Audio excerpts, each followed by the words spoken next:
President Trump says he believes a deal may emerge soon in the peace talks to end the Russia-Ukraine war.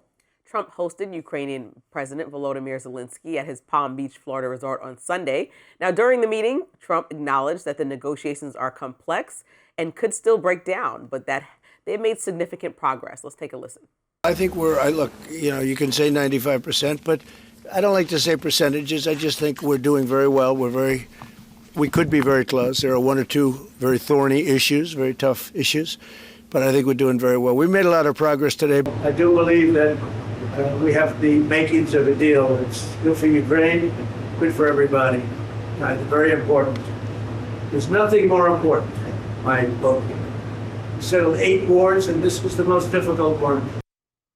Now, ahead of the meeting, Trump said he spoke with Russian President Vladimir Putin, writing on Truth Social that the call had been, quote, good and productive.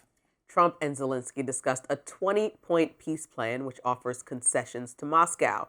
It proposes to have Russian forces withdraw from several Ukrainian regions and creates an $800 billion fund for post-war recovery efforts. Meanwhile, European Commission President Ursula von der Leyen said on Sunday that in a post on X there was good progress, which was we welcome that. Europe is ready to keep working with Ukraine and our partners in the U.S. to consolidate this progress. Paramount to this effort is to have ironclad security guarantees from day one.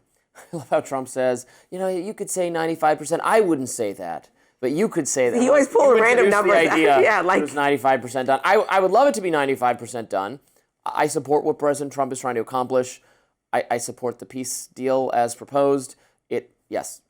Russia needs to, if Russia withdrew from any territory it has taken, that would be great. I have no idea that they're actually going to do that. There needs to be a security guarantee for the rest of Ukraine, and then there needs to be recovery. That would all be good. I just don't, we keep hearing that it's close, we're ready, Russia's on board, and then more war. So, I don't know. Yeah, I think 4 years.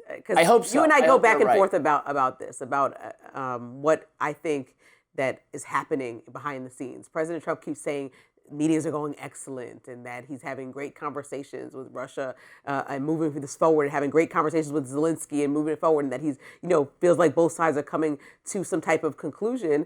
And then at the same time, when Zelensky is flying over there to go meet the president in Mar-a-Lago, Russia is bombing Ukraine again. That literally happens every time. When Putin is going to meet Trump and have a meeting with him, Putin is in the middle of bombing Ukraine. And it's like, this is happening every time that it's almost making a mockery out of the president. So every time he says that something is about to happen with this war, I cautiously hold my breath because I think that everyone is ready for this to end. But at the same time, I don't see how anything is changing when Putin just continues to do whatever he wants to do. And it seemingly is proving that point as he continues to trash the country of Ukraine as we're trying to get to this peace deal, or at the very least ceasefire.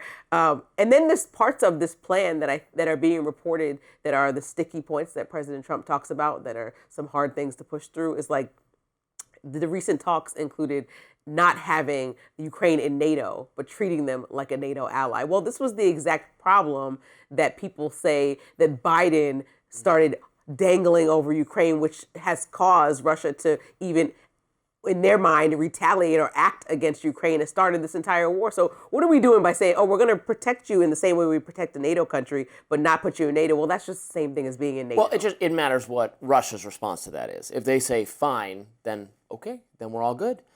If they say, no, we need to reserve the right to attack Ukraine in the future, then I don't know how there can't be a peace plan, obviously. So we'll see. It is, as you say, and it has been a perplexing problem, but I'm glad that Zelensky and Trump and our European allies were on the same page, and we want to get peace, and that's a good thing. Maybe in the new year. Hopefully. Next on Rising, one Republican governor is trying to put guardrails on AI, and he's making some very valid points. Stick around for my lens.